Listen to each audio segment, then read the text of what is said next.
북한의 목선과 관련해서 의문점이 증폭되고 있습니다. 북한 목선이 삼척까지 이렇게 오려면 1000리터의 기름이 필요한 것으로 분석이 되고 있는데, 그러려면 배 무게의 절반 정도가 기름이 실려 있어야 하는데 기름은 2통밖에 발견되지 않았다. 그렇다면 이 배가 어떻게 여기까지 왔느냐? 각종 의문들이 쏟아지고 있습니다. 먼저 이와 관련해서 통일부 장관이 국회의원들의 질문을 받았는데, 김현철 장관이 동문서답을 해서 논란이 되고 있습니다. 동쪽을 물었는데 자꾸 서쪽만 답했다는 겁니다. 들어보시죠. 참 이게 경계가 뚫렸다는 것은 이게 능력이 아니고 충성심과 군 기강이 이렇게 망가졌다. 이렇게 얘기들을 많이 합니다. 군대 갔다 온 분으로서 이 얘기에는 동의를 합니까? 미흡한 점이 있으면 보완해 나갈 수 없습니다. 아니, 미흡한 점이 있으면 보완한 거는 일반적인 이야기고, 제가 얘기 드린 거에 대해서는 동의를 하시느냐 이 얘기입니다. 네, 저도 군에서 경계병으로 근무했습니다. 네, 저도 군에서 경계병으로 근무했습니다. 그게 무슨 소리예요?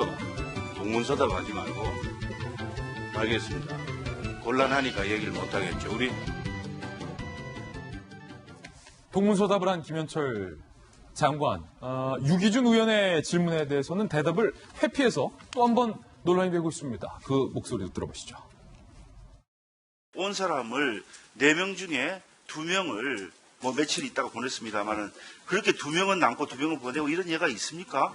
나중에 이거 조사를 해서 만약에 문제가 있으면 통일부 장관 책임을 지겠어요? 네, 그런 사례 적지 않습니다. 선박을 폐기했다 이렇게 처음 발표했죠. 매뉴얼에 따르면은 선장의 동의를 받으면은 폐기의 과정을 밟기로 돼 있는데요. 아직 통일부가 왜 목선을 폐기했느냐라고 발표했냐라는 질문에 대해서 매뉴얼에 돼 있다라는 황당한 답변을 해서 질타를 받고 있는 겁니다. 박소영 기자, 네. 김현철 장관이 의원들의 질문을 못 알아들은 건가요? 아니면 그냥 못 알아들은 척하는 건가요? 지금. 저는 알아듣겠는데 질문을 못 알아듣는 사람이 있을까요? 지금 의원들이 묻는 의도는 뭔지 다 정확하게 알고 있죠. 김현철 장관이 저렇게 대답할 수밖에 없는 것은 다 아는 답을 하지 않으려고 하니까 그 답을 피해서 다른 말을 하려고 하니까 자꾸 동문서답을 하는 게 아닌가라는 생각이 듭니다. 특히 경계가 뚫린 거 아니냐라는 재차 질문에 저도 경계복으로 공부했습니다. 그게 무슨 말입니까? 어쩌라고요? 네. 그뿐만이 아니고 매뉴얼을 따랐다고 하는데 도대체 무슨 매뉴얼인지 그것도 알 수가 없죠.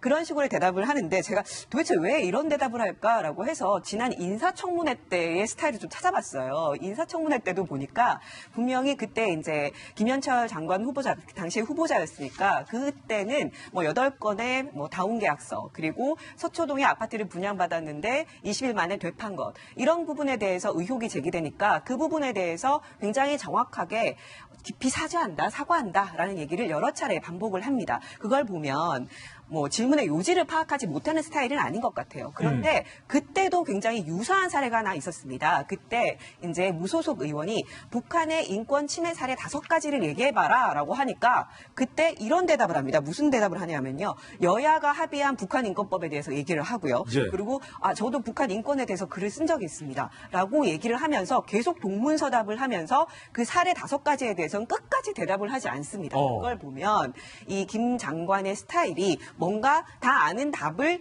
하기 곤란하거나 여러 가지 남북 관계를 고려했을 때 여러 가지 상황이 복잡하게 좀 흘러간다 싶으면 그 정답을 얘기하지 않으려고 뭔가 다른 대답을 하는 경향이 있는 것 같습니다. 분리할 때는 대답을 회피하고 동문서답을 하는 특징을 여러 번 보였다. 아마 계속해서 지금 논란이 될 것으로 보이는데